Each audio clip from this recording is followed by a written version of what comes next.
Back, college hoops coast to coast. Unfortunately, my man Kevin's not here to do his favorite dance to that little intro music, but we do have Erik Pastrana from Florida here today to talk about the Gators. And if you're not Gator, you're Gator bait, is what they say. So, newly to Florida, you're from Florida. What's it like for the homecoming? How's it been so far? It's been awesome, man. Obviously, just being back in a state that you're so familiar with, that I grew up in and coached in, and so just to be able to come back and reconnect, it's been everything I hoped for and probably a little bit more. Obviously, I'd never lived in Gainesville before, and Gainesville's it's an awesome community. Obviously, they love the Florida Gators, and it's just been exciting, man. It's been really exciting. It's been really kind of a whirlwind the last probably 5 or 6 months, between recruiting and getting to know all the guys. Obviously, we have a lot of new guys, and then getting to work with Akeem, reconnecting with him, the other assistant. And so it's just been good, man. It's been good. I have zero complaints. I've been able to enjoy family a few times here or there, which is more than most of us can say in this profession. So that's been good too. No doubt. Akeem, you work with the FAU. Now you guys are together in Florida, just right down the street, not too far. Yeah. Talk about our player returning from injury. We know that last year he was one of the better players in the SEC, probably the best player for Florida, and had that really tragic injury that the whole nation rallied behind. No, he's been out. Is he player coaching? I know it's kind of a way of, does he continue to play or does he try to take a waiver to get some medical insurance? I know it's all kind of heavy, but tell us a little bit about that situation. Yeah, I mean, I kind of leave that up to Key with his situation. He has been, as far as since I've been here, he's been unbelievable from a support standpoint. He's essentially like a player coach now. I mean, he's in the office with us watching film. He's sharing ideas in practice. He has the ear of all of our players and the respect of them, probably their respect more than anybody, which they should respect him more than the rest of us. So, but that's really the only, update that there is at this point. He's just kind of going through his process, but he's brought unbelievable value to our program in other ways. And we're excited for him to continue to be a part of the program and help us, as I said, with a bunch of new guys. He's really helping guide us. Yeah, just showing guys the Florida way. He's such a champion. No matter what he's doing, whatever he chooses to do, we're rallied behind him like most of the country is. But just wanted to at least respectfully ask about how he's doing, and we know he's going to add value, and praying for the best decision, whatever he does decide. Talk a little bit about your roster. A lot of new faces, a lot of transfers. Some guys from that are proven at different levels. The transfer portal has changed the landscape of college basketball. Yeah. Talk a little bit about all the transfers that you have, and tell us some of the names and how some of the guys are doing, and what do you think about how that transition is going so far? Man, the transition's been great. We've got quite a few transfers. I'll probably try to list them off. I don't want to leave anybody out, but I guess the 4 main Division I transfers: Myron Jones from Penn State, C.J. Felder from Boston College, Brandon McKissick from UMKC, and Flanders Fleming from Charleston Southern. All 4 kind of older transfers that we're looking for a new opportunity, and obviously the University of Florida was such an appealing place for them that they chose it. And obviously Coach White's relationship was critical in that.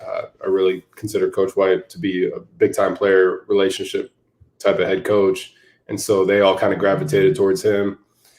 But they were all looking for something a little bit different. They hadn't won at an extremely high level at any of the places they had been at, and I think that's been the unique thing about our transfers. Speaking from our experience, they are here and they are bought into like wanting to win. I think at different levels, they've all achieved certain numbers and awards at whatever level they were at.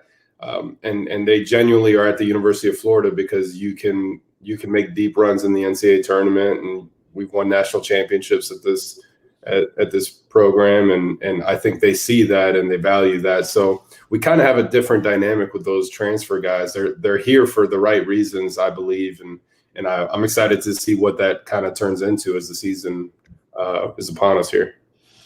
Yeah, the Florida Gators, you guys are just known. It's a football place, but it's known for basketball as well. What is it like, kind of balancing I guess I'll just say, what is it like to recruit to a place like that where people know football is love, but also you have so many guys? I mean, Bradley Beal on a nightly basis is killing it. There's so many pros that have gone on from Florida. What is it like to recruit to Florida as you're just now coming home? What is that like to recruit for the Gators?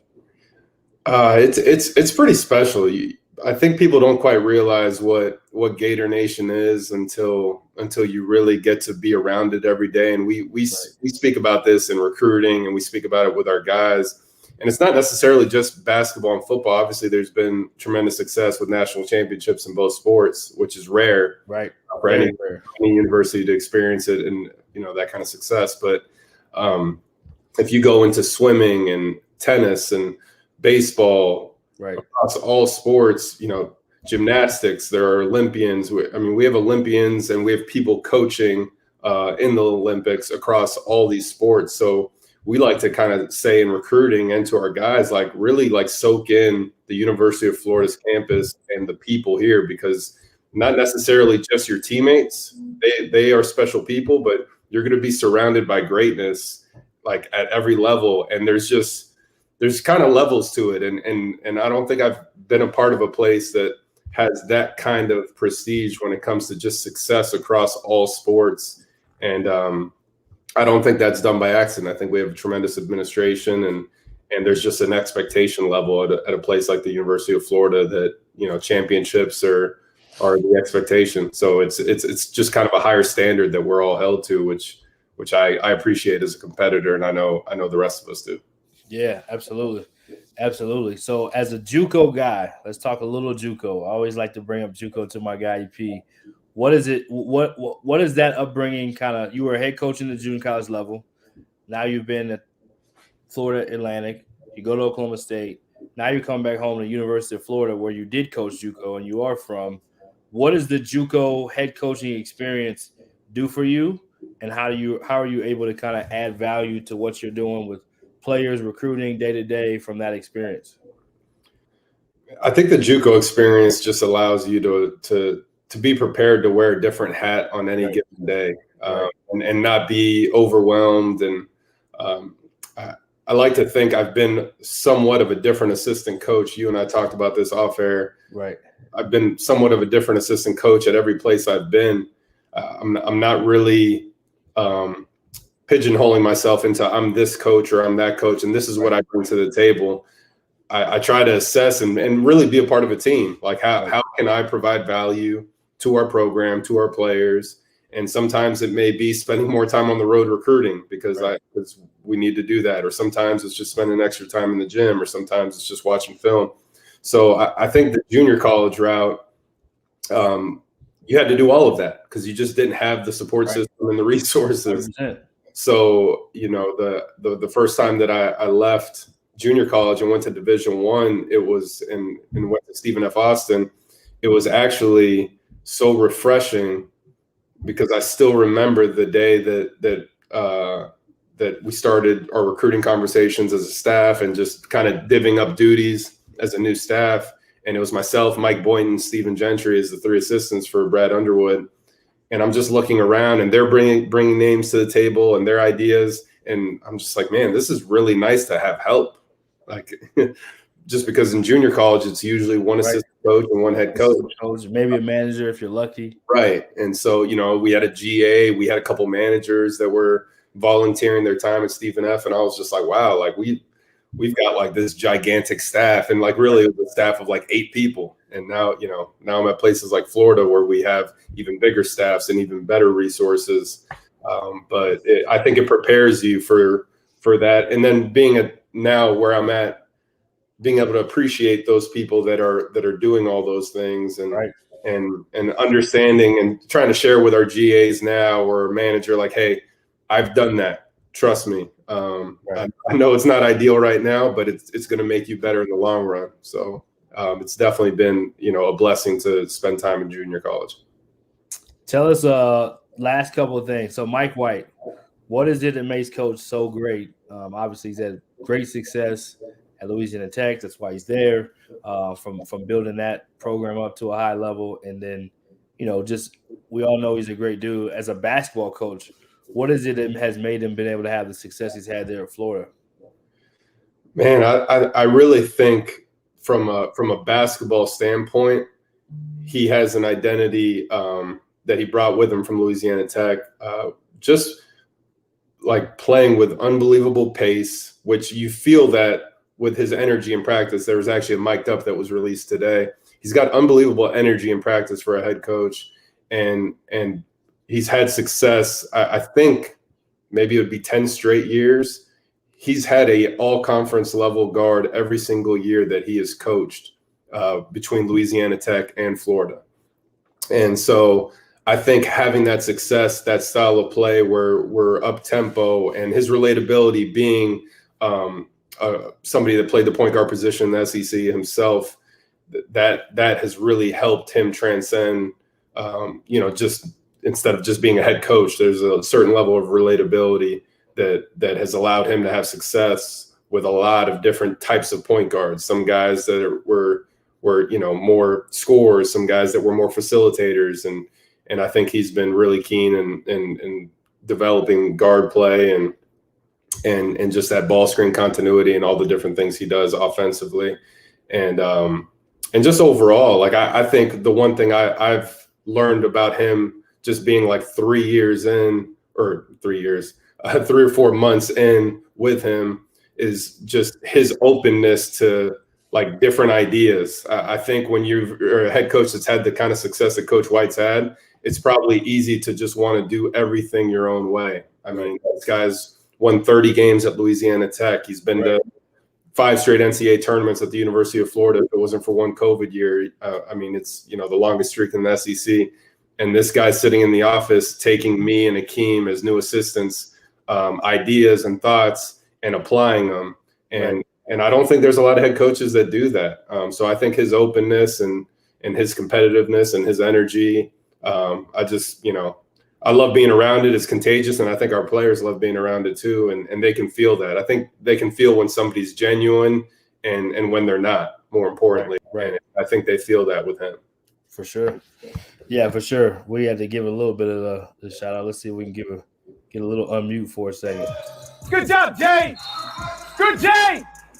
Your motor is faster if you're playing harder. Like you're playing harder now than you did in 2 months ago. You don't need to learn how to. But when the ball's in your hands, all of a sudden that height meter, you got to go from 10 to about 5. You got to chill a little bit. You got me?